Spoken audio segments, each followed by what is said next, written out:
যদি বলি ইসলামের বাংলাদেশ দেখতে চান কারা, কোরআনের বাংলাদেশ দেখতে চান কারা, হাত তোলে। পাশে থাকা বিএনপির নেতা কয় জামাতের তো ভোট করে গেলেন, তা আমাদের কথা কিটা বলবে? আগে ছিল এক জ্বালা, এখন হয়েছে আর এক জ্বালা। হাত তুললেই মনে করে দাড়িপাল্লার ভোট করে গেল। কথা কয় না, কয় হুজুর মাহফিলে তো আমরা টাকা একেবারে কম দিই। আপনি তো ঠিকই ইসলামের পক্ষে তুলে থিয়ে গেলেন, কোরআনের পক্ষে বলে থিয়ে গেলেন, তার মানে এদেরকে প্রকৃত অর্থে ওই দাড়িপাল্লা হাত পাখা এই মানে ইসলাম তো এদের সাথে, ঠিক কিনা? এই অ্যাঙ্গেলে লাগাই রেখে গেলেন। আমাদের ধানের শেষ কি অপকার করিস আপনার? আমি বলি আপনারা এই বুঝ মাথায় নিয়েন না। আমরা জামাতের লোক নই, চরমনার লোক নই, তাবলিগের লোক নই। আমরা প্রকৃত অর্থে ইসলামের লোক। কিসের লোক? যদি এই বাংলাদেশে আওয়ামী লীগ এই দেশে ইসলাম কায়েম করতে চায়, শেখ হাসিনা যদি বলে কোরআন দিয়ে দেশ চলবে, তাইলে শর্ট করে ঢুকা লাগবে না, আমরা সম্মানের সাথে ঢুকাবো। কথা কয় না?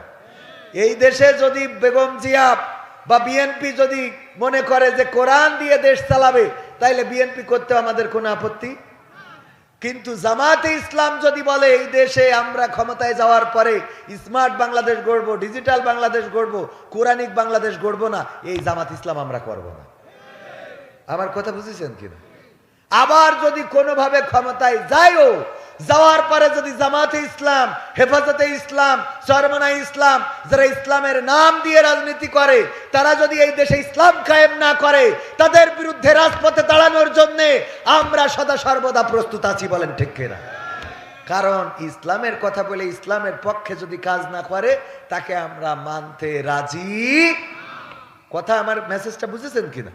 আমরা আসলে কোন দলের কথা বলতে আসি না, না জামাতের, না হেফাজতের, না চরমনায়ের, না বিএনপির, না আওয়ামী লীগের।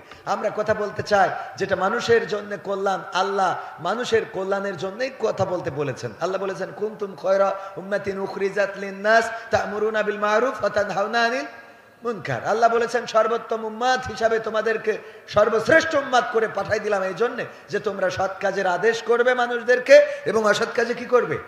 বাধা প্রদান করবে, মানুষের কল্যাণে কাজ করবে। তো মানুষের কল্যাণ যেটাই হবে, একজন যদি আগুনে হাত দেয় হাত পুড়ে যাবে, ঠিক না ঠিক? তো তাকে কি আমরা আগুনে হাত দিতে দেব? চোখের সামনে পারবো এটা? অনেক মানুষ দেখবেন যে এমনও আছে ইতিহাস যে বাংলাদেশে কোনো একজনকে বাঁচাতে যেয়ে তার জীবনটাই দিয়ে দিয়েছে, আছে না? কোনো একজনকে ট্রেনের নিচেই পড়ছিল, ট্রাকের নিচেই পড়ে যাচ্ছিল, এমন সময় যে তাকে উদ্ধার করতে যেয়ে নিজের জীবনটাই চলে গেছে। এরকম ঘটেছে না? অনেক ঘটনা পেপার পত্রিকা যারা নিয়মিত পড়েন তারা দেখবেন। তার মানে মানুষের কল্যাণে মানুষ জীবন দিতেও কার্পণ্য বোধ করবে না। আর এই জীবন যারা দেয় মানুষের কল্যাণের জন্য, তারাই শহীদ হয়, তারাই সাক্ষী হয়, তারা বিনা হিসাবে জান্নাতের বাসিন্দা হয়ে যায়। বলেন সুবহানাল্লাহ। আল্লাহ আমাদের সেই জান্নাতের পথের প্রতীক করে দিন, বলেন আমিন। সম্মানিত ভাইয়েরা আমার, অল্প সময় অল্প কিছু কথা বলবো, যেই কথাগুলো যেন আমাদের কাজে লাগে। এখানে আসার পরে আমার ভাইয়েরা কিছু কথা বললেন। কোরআনের এই মাহফিল বাস্তবায়নের জন্য যুব সমাজ প্রতিটা বছর এই আয়োজন করে। এটা ৬ষ্ঠ বার্ষিকী, কততম?